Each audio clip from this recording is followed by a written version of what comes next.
ដោយអ្នកការសន្យា admin ថាបើ channel YouTube admin កើនដល់2222នេះគឺជាលេខរៀងលេខក្រេល្អ admin នឹងបង្ហាញពីការប្រើប្រាស់ដៃលុយ Evo ទៅដល់បងប្អូនមួយកញ្ចប់គឺ full set តាំងពីការគូ construction add pool add អីរហូតដល់ export ជា PDF ហើយធ្វើជាឯកសារបានហើយក៏ឃើញសន្ទុះនៃការគ្រប់គ្រងរបស់បងប្អូនគួរសមពីមួយថ្ងៃទៅមួយថ្ងៃហើយក្នុងនោះដែរវាជាកម្លាំងចិត្តមួយដែរដោយសារខ្ញុំឆ្លៀតពីការងាររបស់ខ្ញុំមកធ្វើវីដេអូនេះដើម្បីចែកដល់បងប្អូនសម្រាប់អ្នកដែលអត់ទាន់ចេះឬក៏អ្នកដែលចង់ប្រើប្រាស់ចង់ចេះប្រើប្រាស់កម្មវិធីនេះហើយក្នុងនោះដែរឃើញថាមួយរយៈនេះបងប្អូនគ្រប់គ្រងស្នាដៃនៅអ្វីដែលខ្ញុំចែកសម្រាប់ច្រើនធ្វើឲ្យខ្ញុំមានកម្លាំងចិត្តមកផ្នែកធំដែរក្នុងការធ្វើវីដេអូនេះបន្តទៀតបន្តការចែករំលែកចំណេះដឹងដែលខ្ញុំចេះដឹងតិចតួចនេះចែកជូនបងប្អូនទាំងអស់គ្នាហើយក្នុងវីដេអូនេះដែរខ្ញុំនឹងបង្ហាញពីការ add ប្លង់នេះចូលទៅក្នុងដៃលុយ Evo តាក់ទងជាមួយនឹងការឆែក dimension unit ជាមួយ AutoCAD ជាមួយនឹងដៃលុយ Evo ហើយការដាក់កម្ពស់មុនដែលយើងគូអាគារនឹងថាចង់គូកម្ពស់ណាឧទាហរណ៍ថាជាក់ស្ដែងខ្ញុំមាន flat house នេះខ្ញុំសន្មតថា flat house នេះកម្ពស់3.7 ម៉ែត្រពី slab ទៅ slab ខ្ញុំអត់គិតបណ្ដានេះអញ្ចឹងខ្ញុំអាចសន្មតថា flat house នេះគឺកម្ពស់3.7 ម៉ែត្រប៉ុន្តែជាក់ស្ដែងបងប្អូនអាចសន្មតដូចខ្ញុំទេពេលដែលបងប្អូនធ្វើការវាមានជា elevation បងប្អូនឆែកមើល drawing architect អីខ្លួនឯងទៅកម្ពស់ប្រមាណ ceiling បណ្ដាអីប្រមាណកម្ពស់អំពូលប្រភេទអីអញ្ចឹងអានេះគ្រាន់តែជាឧទាហរណ៍មួយដើម្បីជាការឲ្យបងប្អូនយកទៅប្រើប្រាស់ជាមួយនឹងការងារជាក់ស្ដែងរបស់បងប្អូនហើយក្នុងនោះដែរខ្ញុំដៃលុយដែលខ្ញុំប្រើគឺដៃលុយ Evo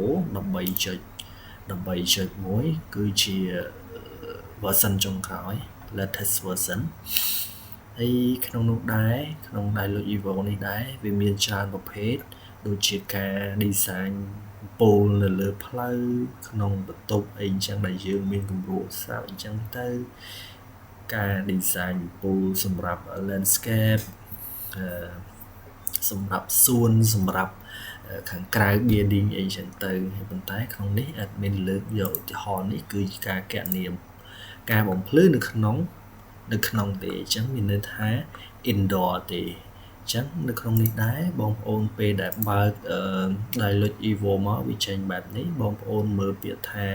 DWG វាមានពាក្យថា import plan បងប្អូនចុចអាហ្នឹងមកហើយទៅរក file ដែលបងប្អូន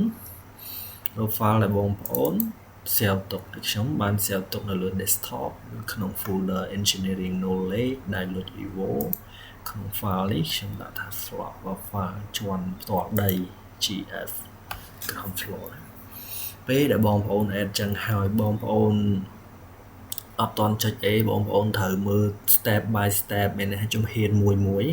បងប្អូននៅក្នុងនេះដែរវាឲ្យបងប្អូនចុច next ដើម្បី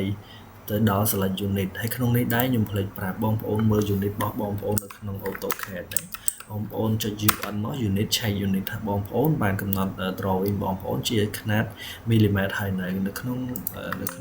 ប្រទេសរបស់យើងຂະຫນាតដែលឃើញភាគច្រើនប្រើគឺຂະຫນាតជាមីលីម៉ែត្រជាសង់ទីម៉ែត្រជាម៉ែត្រហ្នឹងហើយវាអត់មានຂະຫນាតជាអ៊ីងជា feet អីទេដល់ពេលចឹងទៅបងប្អូនកំណត់ຂະຫນាត file AutoCAD នេះឲ្យคล้ายទៅជាមីលីម៉ែត្រហើយទៅដល់ពេលក្នុងនេះបងប្អូនចុចនេះកន្លែងវា select unit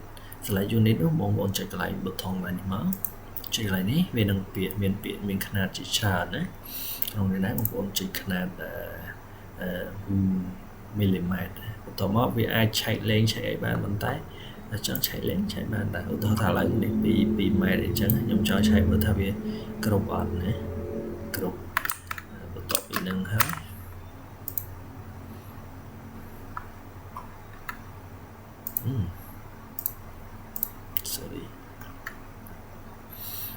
បន្ទាប់ពីយើងឆែកຂະຫນាតឆែកអីចឹងហើយយើងចុច finish មកមានន័យថាយើងបាន layout plan យើងចេញពី AutoCAD នេះ AutoCAD នេះចូលមកក្នុង Dialog Evo នេះជោគជ័យហើយបងប្អូនទៅស្រាវមួយមកបងប្អូនយក file ទៅដាក់ណៃណាក៏បានដែរតាមតែបងប្អូនចង់ដាក់admin ដាក់ ground floor ដែរបន្ទាប់មក file នឹងបានស្រាវឲ្យខ្ញុំចូលទៅមើលលើ file ហ្នឹងនេះ file ដែលខ្ញុំទៅស្រាវមិញម៉ោង 10:28 អូខេម៉ោង 10 យប់ 23 នាទីខ្ញុំទៅស្រាវ file ហ្នឹងណាហើយតើតើជាមួយនឹង setting ស្អីទៀតចាំជួបគ្នានៅវីដេអូក្រោយអរគុណច្រើនកុំភ្លេចជួយ like ជួយ share Facebook page ហើយក៏ដូចជា subscribe channel YouTube នៅក្នុង description ខាងលើបាទអរគុណច្រើនជួបគ្នានៅវីដេអូក្រោយ